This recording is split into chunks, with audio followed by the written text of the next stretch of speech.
Selamat datang di podcast Ngobrol Bisnis. Kembali lagi bersama saya Panji. Pada episode ini saya ngobrol dengan Andina Paramita atau biasa disapa Mbak Andin, Direktur dari Ngalup Coworking Space. Kami diskusi tentang skena kreatif di Malang dan juga tentang bagaimana ia membagi waktunya sebagai wanita yang super sibuk dengan ragam aktivitasnya dan juga sebagai ibu dari 3 anaknya.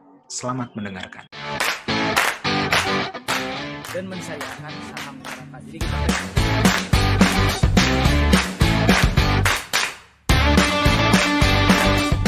beda sama Jakarta, sama Bandung tuh listrik.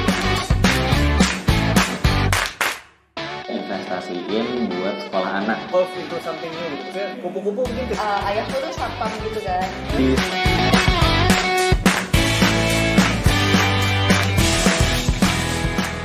Ini makasih banget loh Mbak waktunya.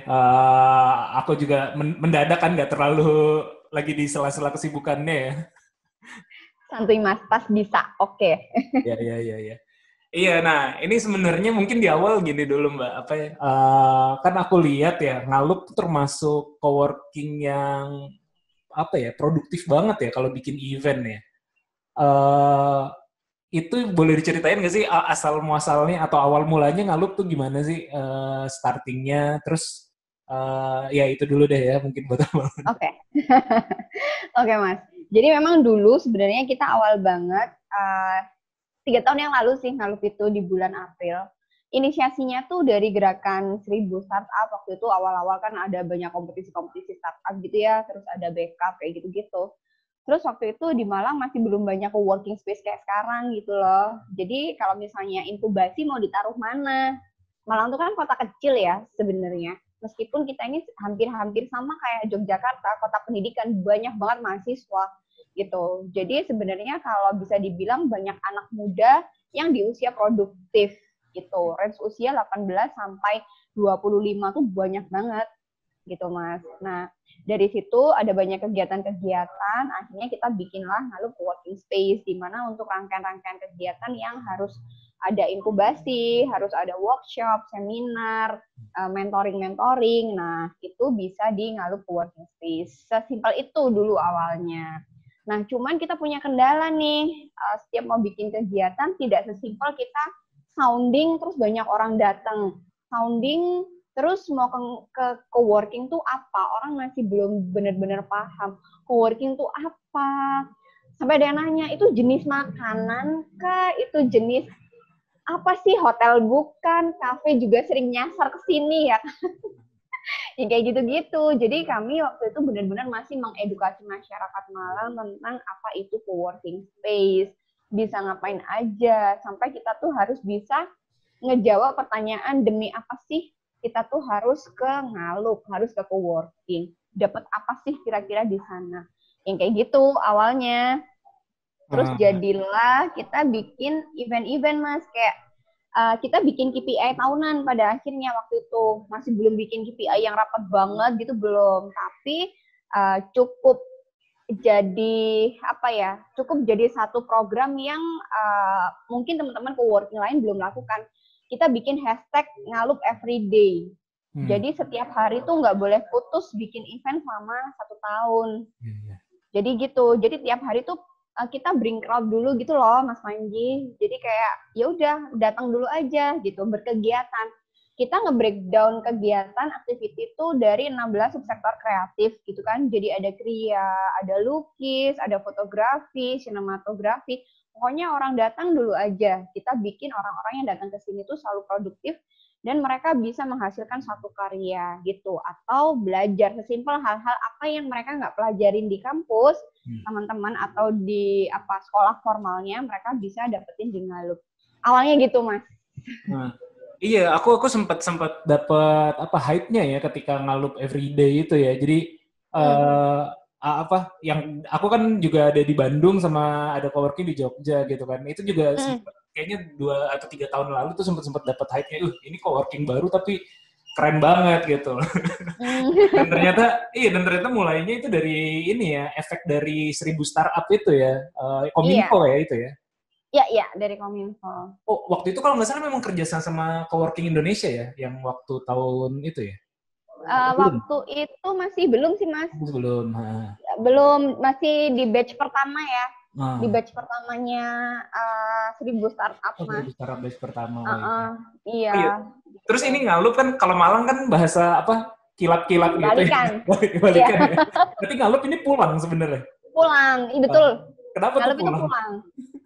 Jadi kita tuh CEO-nya Mas Danton kan waktu itu bilang gitu loh, di Malang ini banyak mahasiswa, ini kota pendidikan, kota pelajar gitu. Harapannya kalau nanti mereka banyak belajar dari Ngalup, banyak menimba ilmu di Ngalup, banyak sharing di Ngalup, berjejaring di Ngalup, berkolaborasi di Ngalup, pada waktu mereka nanti kembali pulang ke kota masing-masing, untuk mereka men-sharingkan ilmu dan mereka udah jadi orang, istilahnya jadi orang sukses, mau dari bisnisnya atau dari karir-karirnya, mereka bisa pulang ke Ngalup untuk men-sharingkan lagi ke semua orang-orang yang ada di Malang. Jadi Westalah Ngalup Ai. Kita punya tagline Westalah Ngalup Ai. Ngalup Ai.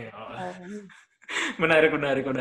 Nah, kalau bicara apa namanya Malang sebagai kota pelajar ya, dan mayoritas kan memang coworking tuh mostly lah selain Jakarta gitu ya, kayak Jakarta, Bandung, Jogja, Malang, Surabaya kayak gitu kan biasanya hype-nya di kalangan mahasiswa atau alumni mahasiswa yang baru lulus, mereka mau bikin sesuatu kayak gitu-gitu. Nah, kendalanya kalau kota-kota seperti ini, itu adalah kota-kota pendatang kan ya. Kota-kota pendatang dan ada kemungkinan mereka banyak sih yang jatuh cinta sama kota tersebut biasanya dan betah. Tapi tidak menutup kemungkinan juga biasanya pada mudik gitu kan, balik lagi ke kotanya gitu. Nah, kalau Ngalup menanggapi hal tersebut gimana tuh? Apakah jadi iya berarti kalau ibaratnya kalau kita bikin kampanye atau campaign gitu kan, ayo coworking di sini, tapi setelah mereka nanti lulus mereka pun akan pergi gitu. Apakah itu juga jadi mempengaruhi nanti talent kreatifnya yang ada di dalam kayak gitu-gitu nggak sih?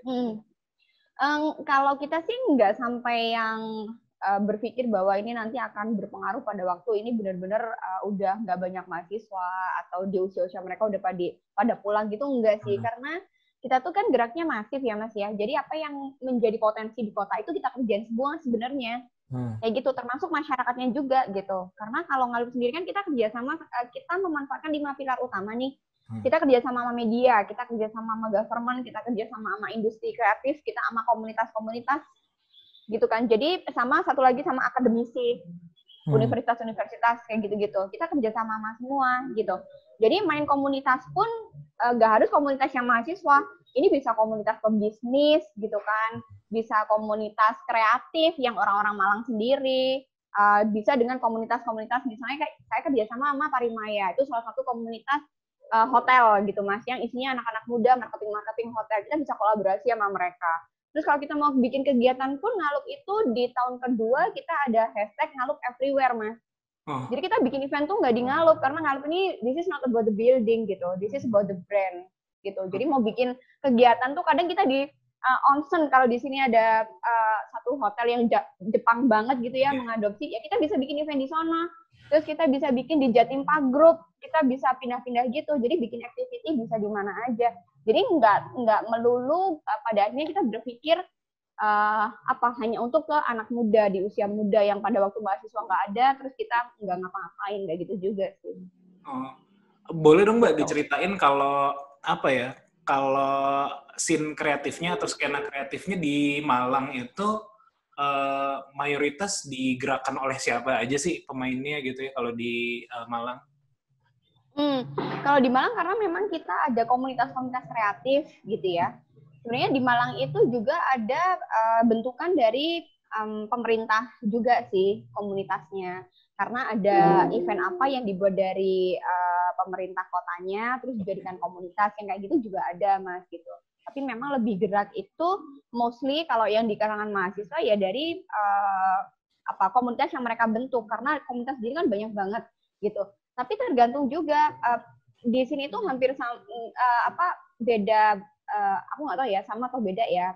Jadi kalau nggak bisa dipungkiri di Malang tuh juga masih agak ke kota-kota gitu loh, Mas. Jadi nggak semuanya ngeblend banget gitu juga enggak. Tapi kalau dibilang penggeraknya dari mana, sebenarnya kalau musik ada penggeraknya sendiri, kayak gitu. Kria ada sendiri, tapi ada bentukan dari pemerintah juga ada, kayak gitu. Ada yang jalan sendiri-sendiri juga ada, kayak gitu. Nah, makanya karena kita mengerti banyaknya, apa istilahnya ya, perbedaan, banyaknya, kalau bisa dibilang, itu tadi Mas, karena nggak semuanya serempak, jadi kita sendiri yang ada di Ngalup, kita juga pengen gimana bisa mengawinkan beberapa komunitas yang sudah ada gitu loh, jadi nggak jalan sendirian. Makanya kalau bisa dibilang kita juga jadi part of ecosystem builder tadi. Iya sih. Oh. Itu juga Jadi kejadian community sih. builder. Itu juga kejadian kalau di aku ya. Maksudnya bahkan misalnya di scene startup gitu ya, atau di scene bisnis ya. Bisnis sendiri itu ada grup-grupnya gitu kan. Memang ada yang fokus ke startup teknologi gitu. Ya. Atau kalau yang lebih dulu lagi tuh kayak e-commerce ya, internet marketer gitu kan. Internet marketer biasanya tuh mereka udah kuat duluan gitu. Tapi ini tidak saling terkonek gitu, tidak saling terkonek gitu. Oh, itu kejadian juga ya di Malang ya kayak gitu. Iya, makanya Ngalup itu sampai kita punya spirit Mas, 3 spirit of Ngalup. Connective, collective, collaboration. Ini yang selalu kita gaungkan. Jadi kayak setiap orang datang ke Ngalup, kita bikin event tuh MC atau host atau community hostnya kita itu selalu mewajibkan mereka pada waktu mereka duduk, kita ada satu waktu 2 menit untuk mereka harus kenalan. Harapannya pulang keluar dari pintu Ngalup, mereka selalu punya teman, mereka bisa kolaborasi, mereka ingat bikin kegiatan apa, hal-hal yang kayak gitu tuh sampai kami tuh mewajibkan demi untuk mengkonekkan orang. Karena kayak tadi, awalnya tuh masih terkotak-kotak gitu. Terus masih ada egosentris gitu loh, Mas. Ini aku lebih duluan, ini aku terbentuk lebih solid, ini aku hal-hal yang kayak gitu tuh juga masih ada. Aku bentukan dari dinas ini misalnya. Nah, beda lagi tuh Mas kalau mau ngundang. Oh, kalau misalnya udah diundang sama dinas itu, kita nggak mau datang, itu juga ada. Kotak-kotak gitu. Ada. Iya sih. Tapi aku lihat, aku pernah dengar ini, aduh lupa lagi namanya siapa tuh ya. YouTuber itu loh. Dari Malang. Iya. Bayu Skak. Bayu Skak ya betul, Bayu Skak. Aku pernah ngelihat Bayu Skak bicara tentang Kota Malang tuh lagi bikin kreatif center atau apa gitu ya, semacam itu gitu. Itu iya. Ngalup juga kontribusi di situ atau sebenarnya kita nggak terlalu banyak kontribusi ke sana ya. Ini agak kami mau jawaban jujur atau gimana? Gini. Berkaca dari beberapa aktiviti-aktiviti ruang kreatif bikinan dari pemerintah kota gitu ya, kenapa Ngalup pada akhirnya menjadi independen dan tidak terlalu terlibat. Di sini ada Mas bentukan kayak satu komunitas kreatif namanya Malang Creative Fusion MCF gitu, itu juga bergerak. Cuman balik lagi saya juga nggak terlalu banyak terlibat dulu awalnya karena main independen itu kami merasa lebih aman, lebih nyaman karena tidak tergantung dari apa istilahnya ya, siapa yang ngedrive kayak gitu-gitu kan. Apalagi kalau misalnya di banyak dari sektor pemerintah gitu ya. Aku memang akan dibangun Malang Creative Center masih, saya rasa masih belum jalan tuh sampai sekarang gitu. Masih belum tahu hasilnya seperti apa, saya juga belum tahu. Kalau berkaca dari Bandung jangan sampai kayak BCH ya gitu. Itu juga sempat jadi pro dan kontra juga di Malang gitu ya. Terus kalau misalnya kita mau terlibat, khawatirnya justru teman-teman kreatif itu menjadi satu satu alat yang ini untuk bisa dibayangin nggak sih? Kadang kan pemerintah tuh ada budgetnya kayak gini ya, di jalannya kayak gini ya. Jadi kadang idealisme itu nggak bisa terwadai juga hal-hal kayak gitu. Nah kalau di kami sendiri, kalau kita jalan individual selama ini lebih ke arah kita bisa menentukan apapun yang kita inginkan gitu, target-target kita bisa nentuin sendiri. Kita mau ngomongin KPI, OKR atau apapun kita punya sendiri yang kayak gitu, nggak ada batasan-batasan. Karena selama ini masih yang kalau misalnya pemerintah ganti pimpinan, ganti kepala daerah, itu tuh masih akan berpengaruh. Nanti ganti lagi aturan, nanti ganti lagi regulasi baru, nanti ngikutin siapa, hal-hal kayak gitu loh Mas. Jadi selama ini kalau kami sendiri masih ngerasa selama kami masih bisa jalan sendiri, beraktivitas dan bisa memberikan value ke masyarakat Malang dengan cara kami, ya kami masih stand di situ, gitu Mas. Iya sih, better kayak gitu sih. Terlepas dari kepentingan ya jadinya ya. Iya, iya. Lebih independen. Betul. Karena kan memang ada beberapa daerah yang bikin model partnership juga dengan pemerintah ya. Walaupun sebenarnya si coworking dia tetap eksis, tapi dia juga mensupport lini yang dibikin, lini kreatif yang dibikin sama pemerintah kayak gitu. Ya, tapi itu ini sih memang tricky ya kerjasama. Iya. Selama bisa win-win ya, maksudnya bisa mewadahi dari kebutuhan kedua belah pihak, harusnya nggak ada masalah sih. Cuman kami di Malang selama ini masih belum merasa bisa mendapatkan itu gitu.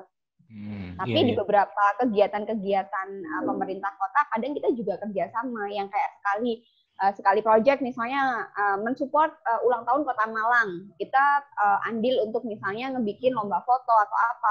Lalu ikut ke situ, tapi tidak untuk project-project panjang yang sampai harus saya bilang mengorbankan kebebasan kita untuk menentukan pendapat atau mengambil keputusan gitu, hal-hal yang seperti itu. Iya. Iya sih, itu terjadi banget, dan Bandung Creative Hub itu salah satu contoh yang yang jadinya tidak contoh pelajaran, ada pelajaran yang bisa kita ambil lah sebenarnya dari situ. Betul. Iya. Aku pengen banget sih main ke Malang ya. Udah ada beberapa teman juga yang udah ngajakin gitu. Ada teman Jakarta juga, mereka bilang mereka punya space gitu. Mereka bilang ini kalau jadi coworking gimana nih? Mereka suka konsultasi. Udah aku forward ke Ngalup sih waktu itu. Lu coba ngobrol sama anak-anak Ngalup deh kayak gitu. Nggak tahu tuh tapi gimana kondisinya sekarang. Iya. Di Malang nih lagi banyak juga yang bikin coworking baru. Aku tuh kayak kemarin lusa tuh, itu baru ngobrol, ada temen yang ngajakin, dia pengen tahu banyak ngobrol tentang fondasi, Mas, sebenarnya. Aku selalu bilang kalau misalnya mau running kegiatan, ngerunning satu bisnis di industri kreatif kayak coworking tuh harus kuat di fondasinya gitu. Karena kalau Ngalup sendiri, kami kuat karena kultur, karena budaya perusahaan, Mas, gitu. Jadi kita tuh concern banget sama budaya. Jadi mungkin ini menjadi satu hal yang aneh mungkin ya, coworking ngapain bikin budaya perusahaan gitu. Kalau aku bikin credo, Mas. Jadi kayak, ini kan bukan perusahaan kayak Nestle, Johnson & Johnson, bukan kayak perusahaan-perusahaan besar yang listing IPO, kan enggak. Ngapain harus bikin credo? Kami sekecil ini dengan bangunan yang sesimpel ini, properti yang seadanya, kami bikin credo, dan itu cukup kuat untuk pada akhirnya kita merunning seluruh tim kita untuk menjadi produktif. Apa tuh kalau boleh tahu ininya? Apa visinya atau value-nya Ngalup tuh apa sih sebenarnya? Iya, jadi visi pun kita tuh bikinnya bareng-bareng, Mas. Kita ada visi awal banget yang awal banget kita bentuk, dan kita di 3 tahun kemarin kita review lagi karena kan industri kreatif pergerakannya kan cepat ya. Jadi kita kayak review lagi dari apa yang benar-benar kita kerjakan gitu. Kalau visinya, jadi kayak kita pengen jadi the most innovative co-working space in Indonesia that can deliver the value of co-working kayak gitu. Misi-misinya ada banyak sih. Kita kalau credo kita tuh ada credo tuh 3 HUB, hub, hospitality, useful, sama blissful. Nanti ada pecahan-pecahannya lagi gitu. Nanti aku share deh. Tapi nggak apa-apa sih, maksudku memang harus punya value sih. Soalnya kalau kita gerak, misalnya oke lah kita per se ngomongin coworking as business kan nyari profit gitu kan. Betul. Dia bergerak sebagai profit, sebagai lembaga yang mencari profit, misi kita pribadi kan, kita bikin kayak gini punya misi pribadi kan, personal mission kan. Itu jadi nggak jawab sih, dan itu jadi nggak bikin long lasting sih sebenarnya. Dan itu jadi PR aku juga sih kan, karena aku termasuk yang belum rapi lah dalam hal-hal kayak gitu. Iya, karena kita ngerasa karena Ngalup ya, ini tempat untuk pulang gitu, untuk pulang bagi orang-orang Malang yang pengen belajar, untuk pulang bagi tim kita sendiri. Jadi kita tuh kayak di Ngalup tuh kayak udah rumah kedua gitu loh buat tim-tim kita sendiri, termasuk untuk tim-tim intern yang gabung di sini gitu. Jadi kalau mau jadi tim Ngalup tuh siapapun yang jadi tim harus mau ngajari anak intern. Di sini tuh anak intern tuh haram hukumnya dimarahin, Mas. Gitu, kita tuh nggak boleh marahin anak magang. Hal-hal yang kayak gitu. Jadi generosity itu penting juga buat kita. Kenapa? Karena tim magang itu yang akan mensupport kerjaan kalian, mempermudah kerjaan kalian. Mereka yang akan mensupport ide-ide baru, dapat apa istilahnya ya, nafas baru untuk merunning apa yang kita kerjain gitu. Jadi yang kayak gitu-gitu tuh itu penting banget gitu. Ada sampai di Ngalup tuh kayak ada 3 hal yang nggak boleh dilanggar kalau mau jadi timnya Ngalup. Waduh. 1, komunikasi, 2, etika, 3, disiplin. 3 hal. Salah satu nggak bisa out gitu. Aku tinggal ngasih tahu, etika nggak baik, silakan pintu sebelah sana gitu. Aku tuh kejem banget. Karena nyari respect-nya anak usia Gen Z itu kan susah ya, termasuk nanti kita kerja sama tuh kan sustain ya, kita kerja sama siapapun melibatkan banyak, apalagi program-program di Ngalup juga banyak kerjasama sama BUMN, sama kementerian, sama banyak sektor gitu. Dari sesimpel respect aja susah, nangis aku gitu. Iya betul. Jadi sebenarnya kalau Ngalup ini kan udah kalau aku lihat sebenarnya udah lebih dari coworking space ya. Mungkin bisa dibilang kayak creative hub gitu ya, atau ya. Udah lebih kayak gitu ya. Walaupun Betul. memang kadang-kadang ada fungsi-fungsi yang beririsan, tapi aku lihat memang bukan cuma ngomongin space. Space kan fisik ya, tapi lebih dari itu kan, lebih besar dari fisik aja gitu kan, lebih besar dari bangunan gitu. Nah kalau kalau pendapat Mbak Andin, kalau orang mau bikin creative hub atau itu penting nggak sih, bangunan fisik itu penting nggak sih sebenarnya? Bangunan fisik untuk creative hub masih aku merasa penting. Kalau kita bicara tentang kreatif yang mewadahi banyak sekali karya, itu butuhnya untuk ruang pamer, untuk ruang brainstorming, untuk ruang creativity, untuk membentuk, membangun, menciptakan sesuatu. Hal-hal yang kreatif itu masih penting. Tapi itu harus dikelola oleh tim operasional yang benar-benar mengerti apa itu fungsi dari creative hub itu, gitu Mas. Jadi kayak tetap harus punya soul dari orang-orang gitu. Makanya kalau di Ngalup kita juga menonjolkan hospitality gitu. Sesimpel anak tim community host aku itu senyum nungging kemana tuh aku ukur berapa derajat gitu loh Mas Panji. Karena nyawanya orang tuh ada di orang-orangnya, nggak cuma sekedar lu datang, oke, ruangan sebelah sana, lu mau ngapain, event office nggak kayak gitu.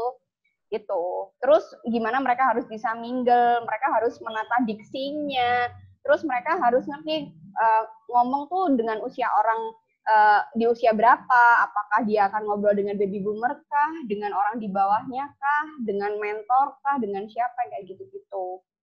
Gitu Mas, tapi kalau ruang kreatif masih aku menganggap penting sih. Pentingnya fisik ya, fisik walaupun memang kan apalagi di zaman pandemi ini kan kita juga diuji bahwa kita harus kreatif bikin event online atau yang tidak terkait dengan membawa orang ke lokasi kita gitu kan ya. Karena kan memang ada pembatasan ya terkait pandemi ini gitu ya. Kalau menghadapi COVID ini gimana Ngalup yang dilakukan? Kita masih, karena kita dari awal fokusnya di konten ya. Ngalup itu kan gedenya karena brand, karena konten. Ya, event, karena kita fokusnya di sana. Jadi kita create activity event itu nggak cuma dari Ngalupnya gitu Mas. Kita survive-nya tuh karena kolaborasi kita gitu. Jadi kita kolaborasi sama siapa aja gitu. Jadi justru dari sana tuh kayak untuk survive bisa dapetin revenue sampai kayak gitu, kita tuh justru dari kolaborasi gitu. Jadi di saat orang nggak banyak aktivitas, justru Ngalup banyak banget nih aktivitas gitu. Jadi event webinar juga banyak, kolaborasi offline, online juga banyak. Terus kita kan juga banyak kolaborasi sama teman-teman influencer, sama konten kreator, sama expertise dari startup, misalnya kita bikin sesuatu di situ. Iya. Kalau terakhir kita kan pernah ketemu terakhir tuh di acara backup ya di Bintaro ya kalau nggak salah berapa tahun? Iya di Bintaro, iya betul Mas. Iya di Bintaro. Nah setahu aku kan Mbak Andin ini apa ya sudah apa ya, sudah berkeluarga lah ya, sudah berkeluarga. Iya betul. Dan aku suka lihat fotonya kalau di Instagram kan, anak apa adek ini sebenarnya yang suka diajak foto. Iya. Nah, itu gimana Mbak? Kan aku lihat aktivitas sibuk ya. Maksudnya dirimu kayaknya tiap hari tuh ada, aku lihat kalau ngelihat postingan di story gitu, ada aktivitas kesini lah, bikin apa ya, bikin webinar lah, apa segala macam. Itu bukan cuma di Ngalup kan, di beberapa aktivitas lain juga. Iya. Itu bagaimana tuh apakah sebagai wanita kan di rumah juga dibutuhkan gitu ya, mungkin oleh suami ataupun anak kayak gitu. Bagaimana menyeimbangkan itu tuh? Ini menarik banget soalnya ini. Iya, jadi dulu awal banget aku tuh udah punya planning gitu loh. Aku pengen nikah usia muda. Nggak tahu tuh nanti jodohnya siapa tuh, nggak tahu. Terus dari umur berapa Mbak waktu itu? Aku menikah tuh umur 24 tahun. Tapi mimpiku tuh aku bisa nikah umur 20 tahun, Mas Panji. Ya, like-nya 4 tahun nggak apa-apa lah ya, lumayan. Terus dari kuliah tuh aku ngincer posisi asisten programmer Mas waktu itu. Aku kuliah tuh 2001. Jadi tuh kayak belum banyak apa itu startup apa segala macam tuh belum. Aku kuliah 2001 kan. Terus semester 5 aku lolos masuk jadi asisten programmer Mas. Jadi aku tuh masuk ke sarannya programmer di kampusku tuh, karena waktu itu programmer tuh dikomersilkan. Gitu. Jurusan apa by the way? Jurusan apa by the way? Aku MIS, Manajemen Informasi Sistem. Manajemen Mas. Manajemen tapi ya. Manajemen ya. Nah, di situ aku tertarik mulai dari database manajemen sistem. Entah kenapa aku tuh seneng banget sama pengolahan database gitu loh. Jadi aku kerjanya waktu itu awal banget di hotel, aku pegang EDP, Electronic Database Processing, kerja di salah satu hotel bintang 5 yang mereka punya chain ke 9 properti lainnya gitu. Jadi aku manage data itu gitu. Nah, waktu kuliah akhirnya aku tuh nemu jodoh di kampus. Salah satu programnya itu gitu. Jadi aku menikahlah dengan salah satu programmer di kampus tuh. Gitu Mas. Gara-gara tuh aku sering testing program dia. Jadi dia bikin programnya ya kan. Terus aku yang testing gitu loh. Aku bikin prosedur manual, hal-hal yang kayak gitu. Awalnya gitu. Nah dari situ sebenarnya kita udah kayak sering kerja kelompok gitu loh, koordinasi. Jadi kita tuh bawaannya udah kayak partner. Kayak gitu. Terus ya udah kita udah kebiasa untuk diskusi, kerja bareng, partner itu ke bawah. Jadi waktu aku berumah tangga, kita tuh udah terbiasa untuk lebih ke arah koordinasi gitu loh, bagi tugas, kalau aku doing ini, kamu doing itu, dan lain-lain, kayak gitu. Jadi sebenarnya dia juga mengerti bahwa aku, istilahnya, wanita instan yang I can do anything. Kalau memang aku butuh bantuan, aku mesti ngomong, yang kayak gitu. Terus dari situ udah mulai bagi-bagi tugas sih biasanya dalam daily activity. Nah, untuk support sistemnya aku ada helper gitu ya. Ada helper itu dia udah ikut aku kayak dari bayinya anakku, jadi kayak sekarang tuh udah 11 tahun gitu loh Mas. Helper ini kami perjanjian untuk helper yang nggak nginep. Jadi dia datang kayak dari jam 7 sampai jam 5 sore, selebihnya kita sendiri yang handle. Terus kalau untuk jadwal aku harus keluar kota dan lain-lain, yaitu di handle sama helper. Nah, kalau dari kegiatan yang lain lebih banyak koordinasi, terus kan dia office hour ya, kalau suami aku office hour di kampus, lebihnya dia ya udah di rumah Lailatul Coding sampai jam 3 atau kayak gitu-gitu, ada project-project gitu-gitu sih. Gitu. Jadi lebih banyak ke arah koordinasi, bagi tugas, siapa yang bisa support apa, yang kayak gitu-gitu. Tapi kayak Sabtu Minggu tuh itu kayak jadi hari keluarga, kecuali kalau pas aku lagi keluar kota. Sebelum pandemi tuh kayak aku di Malang tuh kayak cuman dalam sebulan tuh kayak cuman 7 hari, selebihnya harus ke Jakarta kayak gitu-gitu. Tapi iya, kayaknya aku sering lihat dirimu di mana-mana sih. Ada acara di mana, total ada di sana gitu. Iya gitu. Gitu sih, paling lebih banyak ke arah gitu. Cuman kalau di masa pandemi aku jadi anakku punya mentor gitu ya di rumah yang ngebantu untuk koordinir seluruh sekolah online-nya. Sebenarnya mereka kan full day school tiga-tiganya gitu kan. Jadi semuanya udah di 3. Gila. Yang paling kecil umur berapa? Yang paling besar 11 berarti ya? Yang paling besar 11. Yang paling kecil? 7 tahun. Jadi dia tuh rapet. Rapat Iya. ya. Oh, iya. Cowok semua Mas Panji. Ya. Aku suka ngeliat fotonya kan. Nah, ini adek. Itu anak. Iya. Itu Iya. tentara kan kebanyakan aku sering ngobrol sama orang tua juga gitu, beberapa orang tua gitu, orang tua muda lah ya. Mereka tuh sangat kesulitan di masa pandemi ini kan, karena pasti harus mendampingi anaknya belajar dan segala macam. Biasa jauh jadi deket malah stres gitu. Aku juga sempat, Mas. Sempet ya di awal-awal ya. Aku pas mau kenaikan kelas itu aku masih handle sendiri semua gitu. Terus kayak memang kalau fasilitas aku concern di fasilitas ya kalau sama anak-anak. Jadi kayak HP untuk mereka bisa belajar, kan mereka terbiasa untuk mandiri ya, gitu. Jadi aku tuh nggak kebiasa yang kayak semua harus sama orang tuanya. Tapi aku lebih ke fungsi, aku bantu review, aku evaluasi, kita recheck bareng yang kayak gitu loh, Mas. Sama. Jadi mereka doing kerjaan-kerjaannya aku bantu recheck. Cuma yang bikin stres tuh kalau ditungguin mamanya itu beda sama ditungguin gurunya. Kalau sama gurunya tuh gerak aja, jalan. Kalau ditungguin mamanya tuh excuse-nya banyak banget. Emang malah manja. Gitu. Iya, jadi awal-awal pas itu aku sempat stres juga gitu. Yang kayak, Daddy aku nih, aku harus online gitu. Terus mereka harus online, terus aku harus ngecek. Jadi ini tugas gini gitu dan macam-macam. Terus pada akhirnya mereka punya guru les lebih ke matematik gitu, matematik. Jadi itu yang akhirnya aku coba deal gitu. Bisa nggak kalau bantunya ke lebih mengkoordinir tugas sekolah online-nya. Terus dia bisa, jadinya ya udah tiap hari aku ada grup sendiri, Mas, grup khusus untuk sekolah online. Jadi benar-benar diatur waktunya, terus aku bantu centang mana yang harus aku lanjutin ke miss-nya masing-masing kelas, guru pengampunya, mana yang harus foto, video, dan itu ada monitoring semua kan. Jadi aku lebih ke arah cek untuk monitor hariannya. Tetap, Mas, tetap. Pusing. Iya, tapi mungkin salah satu clue atau keyword yang menarik adalah tadi ya koordinasi dengan suami gitu ya, dengan pasangan. Soalnya kan banyak yang jadi menikah tuh jadi constraint gitu loh. Seringkali kalau bagi laki-laki mungkin lebih kecil porsinya biasanya. Kalau kita lihat budaya timur dah ya pada umumnya kan laki-laki setelah menikah mungkin constraint-nya jadi lebih tapi lebih kecil gitu terhadap karir ataupun aktivitas dia di luar. Biasanya yang sangat berat itu adalah wanita gitu kan. Wanita biasanya memang secara kebudayaan kita masih belum terlalu egaliter lah antara posisi ini.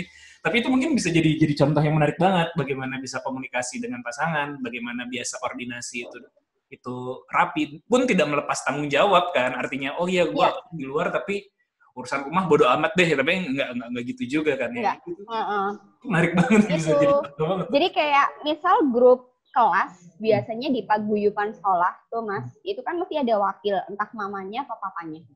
Nah, kami selalu maju ke sekolah. Setiap kelas, nomor kami berdua harus masuk di grup kelas. Jadi kalau aku kelewat karena kerjaanku masih ada dedinya yang harus bisa pantau. Kalau misalnya aku mau online, sedangkan kita harus nge-refer tugas di grup, aku bilang, jadi aku akan online, bisa support dulu nggak untuk nge-refer semua tugas kelas 1A, kelas 4E, kelas 6A gitu. Itu aku bantu, oke, aku yang take over gitu. Kalau dia pas lagi sibuk, dia harus ada ketemu klien dan lain-lain, harus aku yang pegang, itu juga kayak gitu. Jadi ada koordinasi gitu loh. Tapi itu udah dapetnya karena anak-anak udah sekolah ya. Beda cerita dengan dulu, Mas, waktu mereka masih bayi. Like aku harus cuti kayak 1 tahun gitu. Aku 1 tahun cuti untuk handle anakku sendiri gitu. Terus itu 3 kali aku harus cuti, bener-bener ngelepas semua kerjaan dalam setahun aku nggak kerja. Itu ada masa-masa yang kayak gitu tuh ada, Mas Panji, tetap perempuan ya tetap. Iya. Cuman karena udah mereka gede-gede aku bisa ngegas lagi gitu lah kan, udah mulai main. Iya, kalau ngomongin aktivitas lain lagi nih, yang smart legal itu apa tuh, Mbak? Bisa diceritain? Ya, smart legal ini adalah startup di bidang hukum sebenarnya, Mas. Kita punya namanya Smart Legal Network di sana gitu. Foundernya ada namanya Mas Bimo Prasetyo dan Mas Hari. Beliau adalah lawyer. base-nya di Jakarta gitu. Nah, pada akhirnya kami kerjasama di awal untuk handling di digital marketing. Bisa dibayangin hukum ya, orang biasanya ngurusin hukum aja, tapi pada akhirnya fokus untuk aktivasi bagaimana orang mengedukasi masyarakat tentang pentingnya hukum, mengedukasi UMKM tentang pentingnya sesimpel merek, hak cipta, pembuatan CV, PT, hal-hal yang seperti itu menjadi concern di era seperti sekarang ini. Nah, kita akhirnya kerjasama untuk itu gitu. Jadi kita bantu ngerjain untuk di digital marketing gitu. Aku handle-nya di VP marketing brand-nya di Smart Legal. Jadi itu lebih mirip kayak ini juga ya, apa mungkin masuknya ke legal tech gitu ya? Legal tech, betul Mas, legal tech gitu. Jadi kita juga bikin aplikasinya juga untuk klien-klien mereka gitu.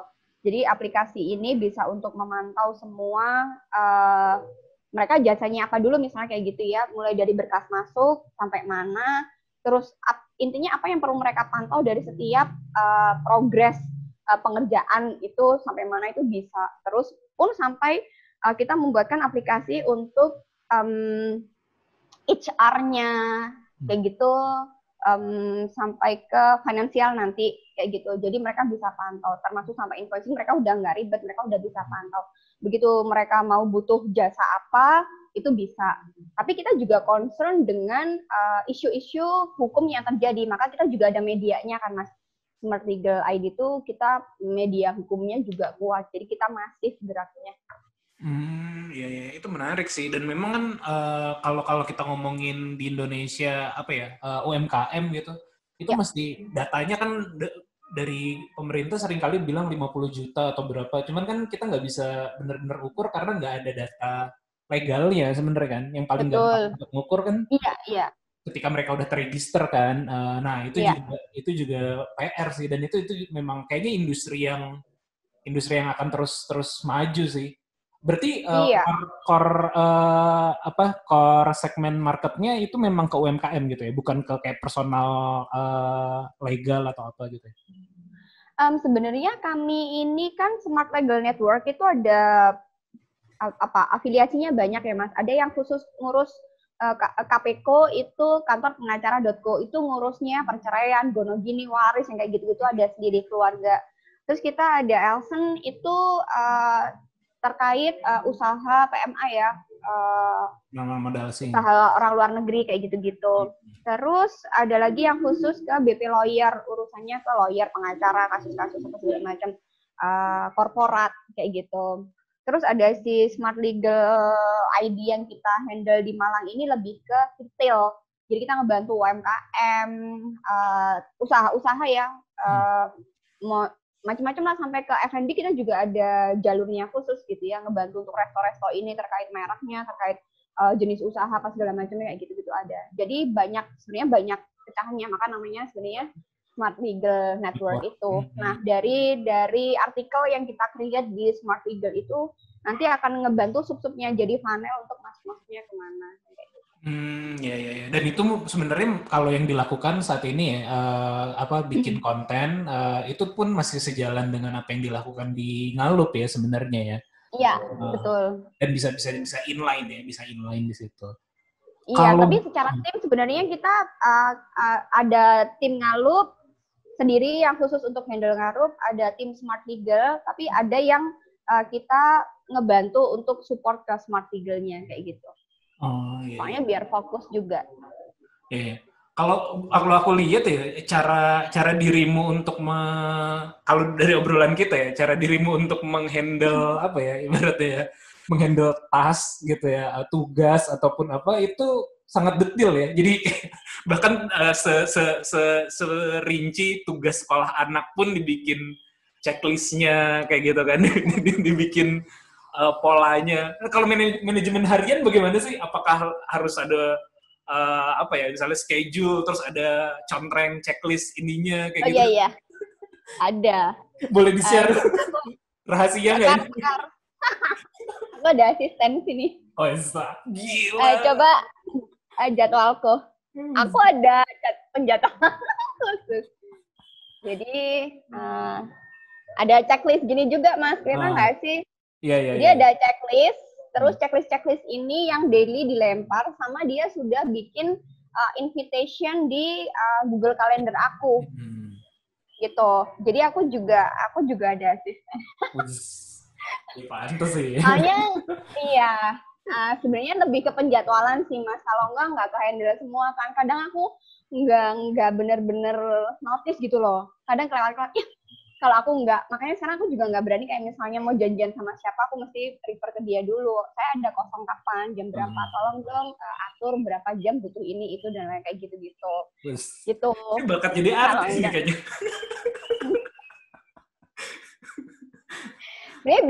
Biar bisa gerak semua aja sih, gitu. Kalau memang dibutuhinnya di situ pada akhirnya, gitu Mas. Aktivitas apa lagi Mbak selain yang di Ngalup sebagai director, terus kalau di Smart ID itu jadi VP marketing ya, VP marketing itu. Ada aktivitas lain lagi nggak sih? Ada. Yang boleh di-share gitu, tentu saja. Aku ketua Perhumas Kota Malang. Perhumas itu apa? Perhumas itu organisasi resminya Humas Indonesia. Hubungan masyarakat alias public relation. Gitu. Jadi yang banyak di sana tuh BUMN ada, akademisi ada, dari pemerintahan ada, macam-macam Mas, gitu. Terus kayaknya aku tuh kemarin dibilang ini ketua humas kota yang paling muda se-Indonesia. Padahal enggak juga. Terus dengan aku tuh gayanya sangar banget, rambutku cat gitu kan. Sedangkan humas itu kan terkenalnya dengan resmi, formal gitu kan, gitu. Terus ya udah oke, nggak apa-apa asalkan kita bisa memberikan sumbang pemikiran, ide, insight gitu kan untuk kemajuan humas di Indonesia gitu. Terus aktif juga di Coworking Indonesia. Dan aku jadi public relation di asosiasi besarnya Coworking Indonesia. Oh iya, kepengurusan yang baru ini ya. Iya, baru ya. Betul. Itu handle di situ sih. Jadi lebih banyak support untuk campaign-campaign. Cuman karena ini memang baru banget dibentuk kepengurusan, jadi kayak aku masih harus banyak mengumpulkan informasi untuk yang nantinya aku buat jadi campaign-campaignnya di Coworking Indonesia. Itu terus ada lagi. Apa ya? Paling ada, karena aku dulu orang hotel ya. Aku kan 12 tahun kerja di perhotelan.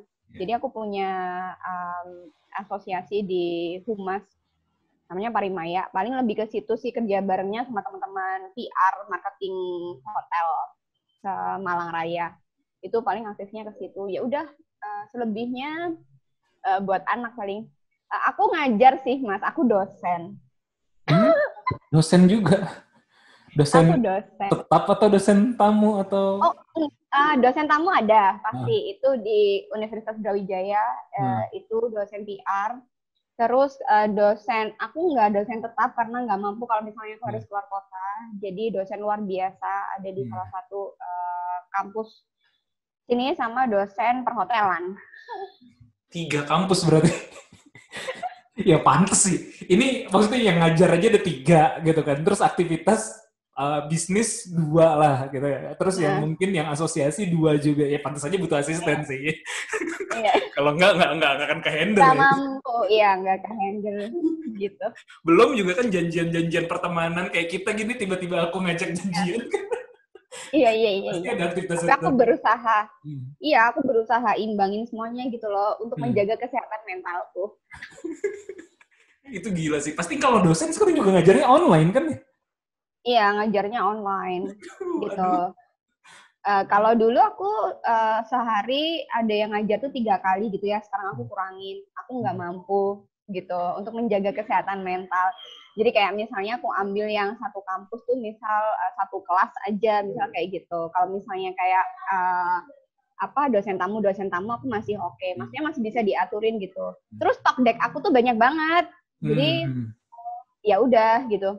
Mengapa pada akhirnya aku juga suka jadi dosen tamu, ngisi, jadi pemateri kayak gitu-gitu. Karena itu yang membuat aku terpaksa belajar. Gitu. Kadang aku suka malas baca gitu loh, Panji. Di situ aku agak susah suruh baca sesuatu yang detail, apalagi kalau jurnal ya. Sekarang kan mau nggak mau harus baca jurnal gitu kan. Karena aku juga belum selesai tesis gitu. Sekarang aku tesis belum selesai. Gitu. Berarti masih Harus kuliah gitu. juga ya itu kan? Bukan kuliah, tapi kan Kuliah aku tuh Mas, aku tapi masih tinggal kuliah. ya, tapi tinggal tesis Aku lah ya. belum selesai. Iya, tapi menuju tesis ini harus aku tinggal ujian sebenarnya kan, riset. Cuma harus listing jurnal internasional dulu yang terindeks apa gitu-gitu tuh kayak bikin pusing kepala Barbie ya gitu. Iya, itu sih. Tadi aku mau ngomong apa ya? Iya, transisinya dirimu dulu kan manajemen informatika lah ya. Manajemen sistem informasi gitu, MSI gitu kan. Lalu aku lihat polanya adalah kerja di hotel, handling database dan segala macam. Mungkin gara-gara aktivitas di hotel jadi terkonek dengan perhumasan, begitu ya? Iya, betul. Perhumasan, lalu sekarang gara-gara terkoneksi dengan lingkungan tersebut, bikin ya mungkin pariwisata hotel dekat-dekat dengan kreatif kan, dekat-dekat dengan industri kreatif, akhirnya bikin bersama di Ngalut kayak gitu ya untuk menjalani itu gitu ya. Berarti polanya begitu ya, pola mengalirnya. Betul, karena di coworking kan sebenarnya nggak terlalu jauh ya bedanya sama MICE-nya hotel gitu. Jadi masih beririsan, jadi nggak terlalu sulit untuk penyesuaian gitu sih. Iya, betul. Masih jasa juga. Iya, contohnya juga kalau aku yang di Jogja kan coworking itu kerja tempatnya di hotel kan, maksudnya partnership dengan hotel. Sebenarnya itu bisnis yang saling mendukung. Satu kan memang kalau di hotel bisa kita lihat banyak unused space lah ya, space yang tidak terlalu terutilize gitu kan. Di sisi lain itu bisa kita manfaatkan. Yang kedua adalah dari sisi mereka kan juga jualannya sama tuh, ada meeting room-nya juga.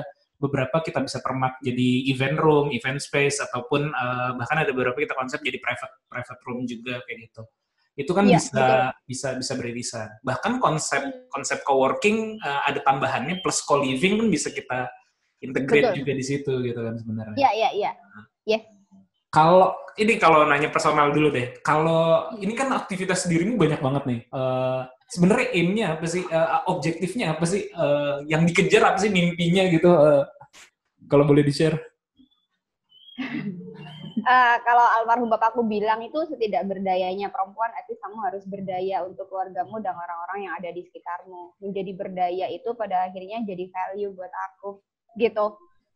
Jadi kayak bisa bantu banyak orang, dapat senyuman karena kita bisa bantu mereka. Itu tuh kayak ada kepuasan tersendiri gitu loh. Dan aku merasa bahwa pada waktu aku punya banyak network, aku punya banyak jaringan, aku berguna buat banyak orang, aku bisa bantu banyak orang.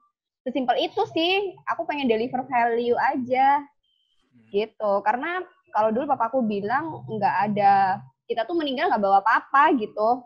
Tapi ilmu bermanfaat yang kamu sharekan buat banyak orang itu yang akan nolong kamu, at least buat ngurangin dosa ya Mas. Itu aja sih. Jariah lah ya, jariah ya.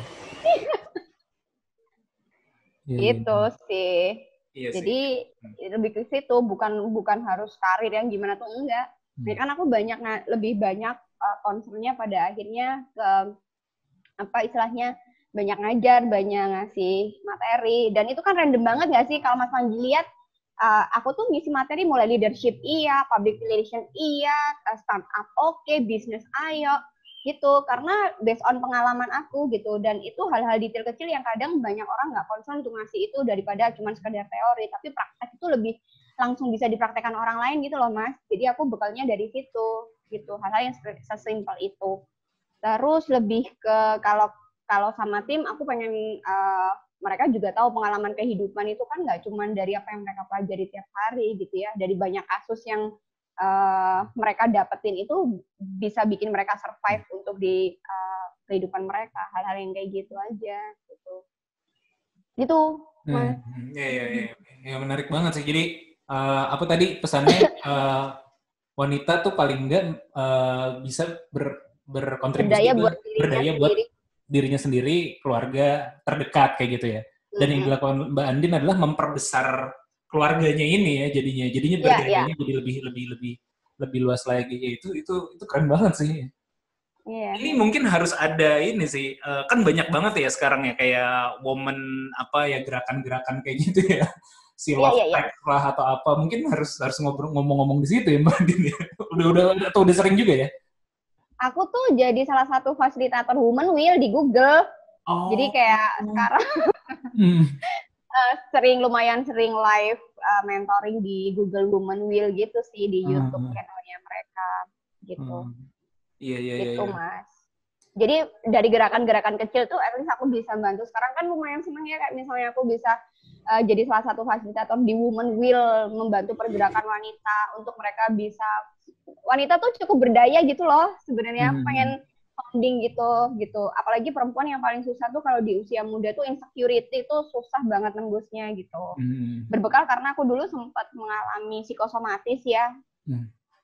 Jadi aku tuh menolak lemah karena aku kecil kan sakit-sakitan gitu. Tapi pada akhirnya sebenarnya kita bisa berdaya gitu. Buat diri sendiri lah at least gitu ya. Apalagi bisa bermanfaat buat orang banyak gitu. Gitu Mas. Terakhir mungkin nih kalau kaitannya dengan itu, tapi ini mungkin bisa luas ya obrolan. Cuman mungkin perspektifnya Mbak Andin aja. Kan ya itu ya, seperti tadi kita sempat singgung juga kan, perempuan mungkin kalau di Indonesia atau wanita kalau di Indonesia relatif banyak constraint-nya, banyak pembatasannya dan segala macam. Dan sekarang sedikit masih bilang rasionya mungkin sedikit lah wanita yang bisa lead di industrinya atau lead di organisasinya dan mungkin jadi menginspirasi buat orang lain. Apakah ya mungkin contohnya yang Mbak Andin gitu ya, apakah itu jadi beban atau jadi apa ya, untuk seolah-olah menunjukkan bahwa sebenarnya wanita tuh bisa loh sebenarnya untuk gini gitu, atau ada kepikiran seperti itu nggak sih di balik motifnya, atau memang ya natural aja jalanin gitu, terbebani dengan itu nggak sih atau bagaimana? Aku sama sekali nggak terbebani, aku sangat enjoy gitu. Bahkan kalau misalnya di Ngalup pun leader perempuan itu nggak masalah gitu. Sesimpel kayak misalnya kalau aku harus baper karena aku menjelang dapet gitu ya, aku akan share ke mereka gitu. Ini normal perempuan gitu. Tapi kalau misalnya mau ngobrol saya deket-deket hari saya mau dapet, tolong bawa data ya daripada saya emosi. Hal-hal kayak gitu aku sampaikan. Jadi aku nggak merasa beban gitu. Dan aku ngerasa selalu nggak pernah menempatkan diriku sebagai yang director gitu, enggak. Mereka panggilnya Mbak semua, Mbak atau Miss gitu. Karena aku merasa aku cuma menang di pengalaman yang nanti aku akan sharingkan ke kalian semua. Kita sama-sama belajar. Aku selalu suka belajar dari tim. Gitu Mas. Aku selalu banyak belajar dari tim. Jadi aku nggak pernah beban. Aku nggak harus, aku woman leader yang harus ini kita bisa berdaya. Nggak juga. Jadi natural aja. Gitu sih. Paling aku lebih ngasih ke contoh gitu ya. Sebenarnya bisa kok. Gitu aja. Gitu. Tapi nggak menjadi beban gitu. Sebenarnya mampu gitu. Karena kan sebenarnya gini ya. Kalau merasa waktunya aku terbatas, tergantung kita bisa mendestroy excuse kita nggak dengan apa. Contoh kayak tadi, kayaknya nggak mungkin deh kalau Mbak Din bisa handle loh. Kalau memang butuh asisten ya pakai asisten di rumah misalnya, harus sekolah online loh. Kalau memang dibutuhkan harus ada mentor buat anak-anak ya why not gitu. Ya gitu Mas. Kalau misalnya memang butuh helper ya helper, tapi waktu buat anak-anak kita masih punya. Di luar jam kerja kita misalnya di atas jam 5 sore sampai malam kita masih punya waktu sama mereka. Sabtu Minggu kita masih ada waktu. Jadi mesti ada imbangan-imbangannya gitu loh Mas Panji. Jadi kenapa harus takut? Ya dijalanin aja natural. Iya. Dan itu kemarin baru ada obrolan juga sama tim gitu ya, sebagai jokes dan juga sebagai pengingat juga gitu. Yang paling banyak di dunia ini adalah bintang di langit, pasir di pantai, dan alasan-alasan kita untuk mengelak. Iya, betul. Di Ngalup tuh kami ada tembok hitam, Mas Panji harus ke sini. Tembok hitam kami itu ada tulisannya, destroy excuses, always be on top. Kebanyakan alasan udah di-destroy. Kamu mau mendestroy alasan kamu, atau kami yang harus mendestroy kamu? Pilihan ada di tanganmu. Gitu, Mas. Kejam nih Jawa Timuran memang. By the way, aku orang tua tuh ibu tuh Jawa Timur, Madiun, besar di Surabaya, cuman udah jarang mudik sih, udah jarang mudik. Oke Mbak, thank you nih waktunya nih, terima kasih banyak nih atas sharing-sharingnya yang bermanfaat, dan bermanfaat juga buat teman-teman yang dengerin gitu ya. Amin. Ya. Aku tutup dulu ya, aku close recordingnya biar nanti kita baru pisahan. Terima kasih buat yang udah dengerin sampai akhir. Semoga obrolan kita ada manfaatnya. Sampai ketemu di episode Ngobrol Bisnis berikutnya. Bye.